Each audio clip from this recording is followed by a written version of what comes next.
Marthe de Florion adalah seorang kurtisan terkenal di Paris pada akhir abad ke-19 dan para kekasihnya termasuk Presiden Prancis, Perdana Menteri, serta seniman terkemuka pada masa itu. Namun demikian, dia paling dikenang hari ini karena apartemen mewahnya di Paris yang ditemukan pada tahun 2010 setelah hampir satu abad tidak tersentuh. Bergabunglah bersama saya saat kita menjelajahi kehidupannya dan misteri di balik apartemennya.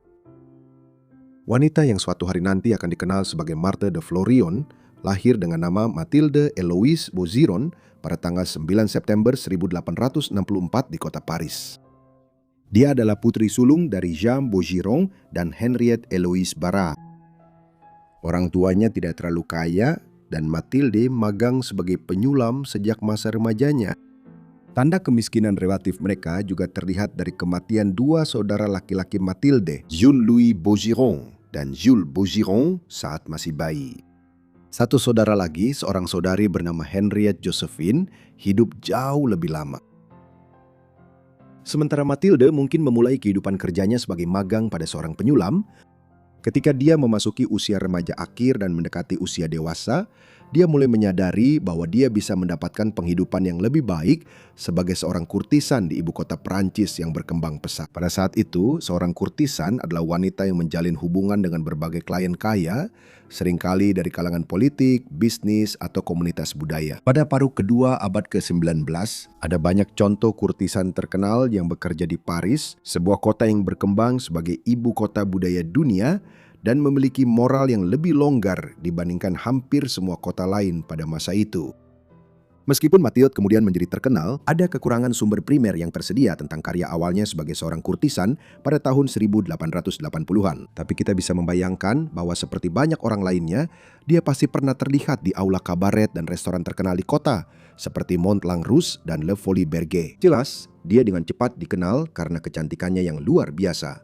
Dan pada pertengahan tahun 1880-an, dia sudah menjadi kurtisan terkemuka di Paris pada masa Belle Époque. Mungkin kisah cinta paling berpengaruh dalam hidup Mathilde adalah dengan seorang bankir bernama Auguste Albert de Gaston Florian Mollart. Hal ini terjadi di awal masa Mathilde sebagai kurtisan Paris ketika usianya masih belum lebih dari 17 atau 18 tahun. Rincian hubungan mereka masih samar-samar, terutama karena Mollart adalah pria yang sudah menikah pada saat itu. Selain itu, dia tampaknya menggunakan salah satu nama tengah Mollart saat membuat nama kurtisannya. Nah, dia kemudian dikenal sebagai Marthe de Florion dan nama itu tetap melekat setelah hubungan mereka berakhir. Mereka juga tampaknya memiliki dua anak bersama. Meskipun ayah kandung dari kedua putra ini sebenarnya tidak jelas. Seorang anak laki-laki bernama Henry lahir pada bulan Oktober tahun 1882, tetapi dia meninggal saat masih bayi ketika usianya baru 3 bulan. Sedikit lebih dari setahun kemudian, pada bulan April tahun 1884, seorang putra kedua lahir yang juga diberi nama Henry. Dia kemudian akan menjalani hidup yang panjang dan sebagai satu-satunya anaknya yang masih hidup, dia akan berperan dalam kisah Marthe di kemudian hari.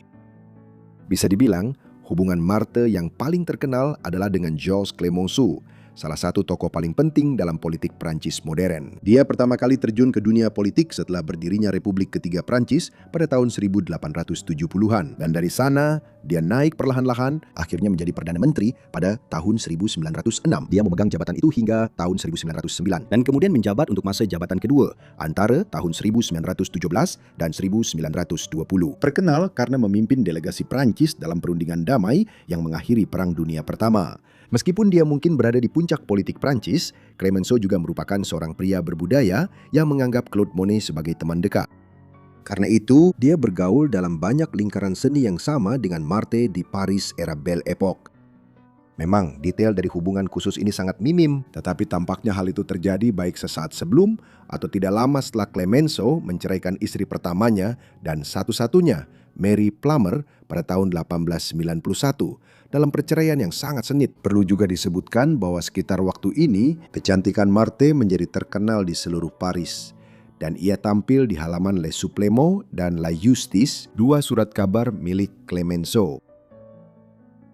Mungkin hubungan Marthe yang paling terkenal saat ini adalah hubungannya pada tahun 1900-an dengan seniman Italia Giovanni Baldini.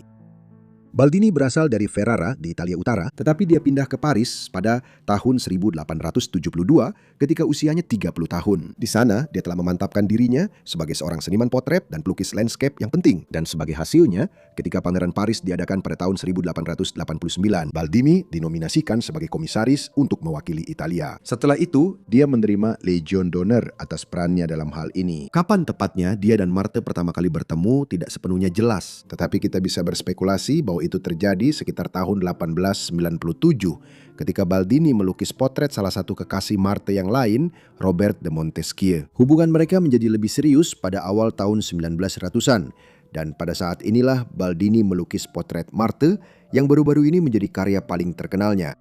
Jelas, Baldini memberikan potret itu kepada Marthe setelah dia menyelesaikannya, tetapi tampaknya tidak ada orang lain yang mengetahuinya. Dan seperti yang akan kita lihat, lukisan itu baru ditemukan beberapa tahun yang lalu di apartemen lamanya di Paris. Dan sejak itu membangkitkan kembali minat terhadap karya Baldini secara keseluruhan. Marthe memiliki banyak hubungan lain selama hidupnya dengan anggota masyarakat Paris dan Prancis yang terkemuka. Salah satunya adalah Robert de Montesquieu melaluinya. Seperti yang telah disebutkan, dia kemungkinan besar bertemu dengan Baldini pada akhir tahun 1890-an. Montesquieu adalah seorang esteta yang dikenal karena karya perintisnya dalam puisi simbolis dan sebagai kolektor seni. Dikenal sebagai pria pesolek di dalam masyarakat Prancis, ia terkenal sebagai inspirasi untuk sebuah karakter dalam karya agung Marcel Proust, Mencari Waktu yang Hilang, dan juga diyakini menjadi bagian dari inspirasi Oscar Wilde untuk karakter utama dalam potret Dorian Gray yang diterbitkan pada tahun 1891. Beberapa tahun sebelum Marthe dan Robert memulai hubungan mereka, pasangan-pasangan terkenalnya yang lain juga berasal dari dunia politik Prancis, sama seperti Clemenceau. Sebagai contoh, untuk beberapa waktu dia terlibat dengan Paul Deschanel dan Pierre Waldeck Rousseau. Waldeck Rousseau akan menjabat sebagai Perdana Menteri Prancis antara tahun 1899 dan 1902. Sementara bertahun-tahun setelah hubungan mereka, Deschanel menjadi presiden negara itu selama kurang dari 1 tahun pada tahun 1920.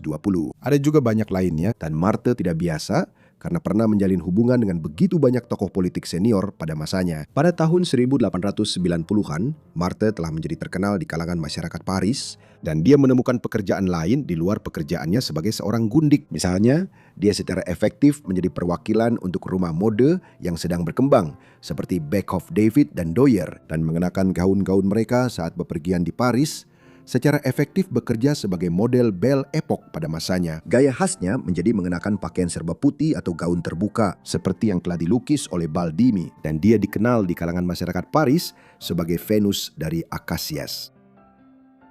Sepanjang hidupnya, Marthe bertemu dengan banyak kekasih dan hubungan gelapnya di sebuah apartemen mewah yang ia miliki di tepi kanan Sungai Seine. Apartemen itu berada di lantai 4 di Square La Bruyère nomor 2. Dekat gereja Saint Elizabeth yang megah yang baru saja dibangun pada tahun 1860-an. Ini adalah ruang yang luar biasa luas, mencakup 1.500 kaki persegi. Di sinilah, sejak tahun 1890-an, dia menerima para kliennya dan kadang-kadang harus menyuruh para pengawalnya mengusir pelanggan yang berbuat onar. Dia jelas tidak mentolerir orang bodoh dan digambarkan dalam majalah Law Landescript pada tahun 1903 sebagai seseorang yang mampu mengutip, mengebiri seorang pria hanya dengan satu cemberut penuh penghinaan.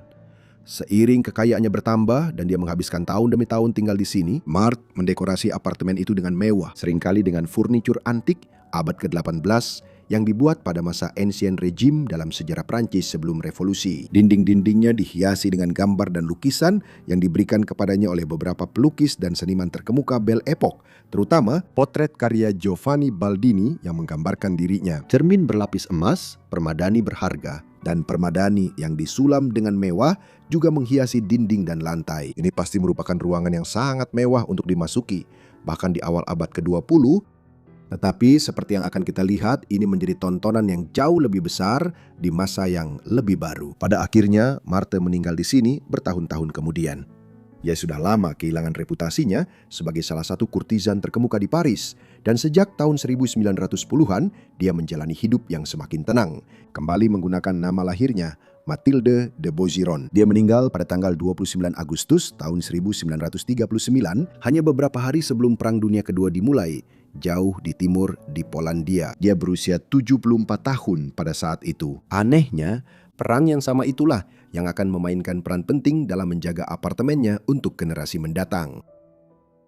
Ketika dia meninggal pada tahun 1939, Marthe tinggal di apartemennya di Square La Bruyère bersama satu-satunya anaknya yang masih hidup, Henry Boiseron, yang saat itu sendiri sudah mendekati usia 60 tahun. Dia mewarisi apartemen itu dan terus tinggal di sana hingga tahun 1966 ketika dia sendiri meninggal. Di tahun-tahun terakhir hidupnya, Henry menjadi semakin tertutup dan tidak banyak orang yang datang mengunjunginya di sana. Jadi setelah kematiannya, tidak ada yang benar-benar dilakukan untuk mengubah apartemen itu atau menyingkirkan isinya. Memang, karena Henry ingin membiarkannya tetap seperti pada masa ibunya, apartemen itu tetap menjadi jendela ke Paris pada masa Belle Époque. Henry memiliki seorang putri bernama Solange yang mewarisi apartemen neneknya pada pertengahan tahun 1960-an. Namun kisah Solange sendiri pun cukup rumit. Pada tahun 1942, ketika usianya baru 23 tahun, Solange melarikan diri dari Paris. Kemungkinan karena takut ditangkap akibat keterlibatannya dengan perlawanan Prancis. Nah, selama masa ini, rezim Nazi telah menduduki ibu kota Prancis dan wilayah utara negara itu. Dia akhirnya pindah ke Prancis Selatan yang tidak terlalu langsung dikendalikan Nazi karena adanya rezim Vichy. Kemudian, dia menjadi seorang penulis naskah drama yang menulis karya-karya dengan nama samaran Solange Peldor. Dia tidak pernah kembali ke Paris dan ketika ayahnya meninggal pada tahun 1966, dia tampaknya tidak tertarik untuk merenovasi apartemen di Square La Bruyère. Dia membiayai pemeliharaan terbatas apartemen itu, tetapi apartemen itu pada dasarnya dibiarkan seperti apa adanya selama beberapa dekade. Kisah Marthe de Florion dan apartemennya kembali memasuki babak baru pada tahun 2010 ketika Solange meninggal. Baru ketika para pelaksana wasiatnya mengetahui tentang apartemen itu dan mengatur untuk memasukinya, mereka menyadari apa yang telah dibiarkan tak tersentuh selama beberapa dekade. Apartemen Marthe de Florion pada dasarnya adalah kapsul waktu yang dipenuhi dengan lukisan, surat menyurat, cermin, permadani, dan benda-benda lain dari periode Belle Époque dan masa antarperang.